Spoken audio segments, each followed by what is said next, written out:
Assalomu alaykum, hurmatli prezidentim, hurmatli hokimimiz, Surxondaryo viloyati hokimi Ulug'bek Qosimov,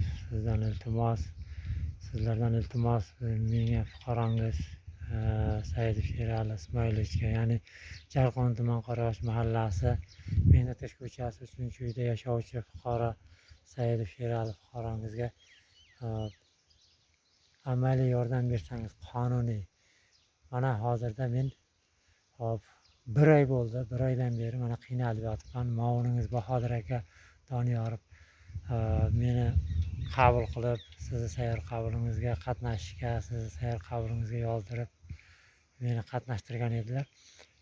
Borganman, lekin mana bu kishi va'da bergandilar, hal qilib beramiz, bu juma har haftada, bu haftada hal qilamiz. Mana bir oy bo'lib qo'ydi pashti.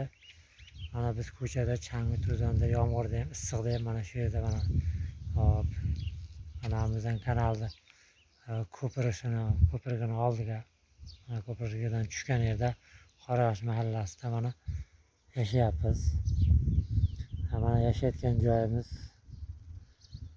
mana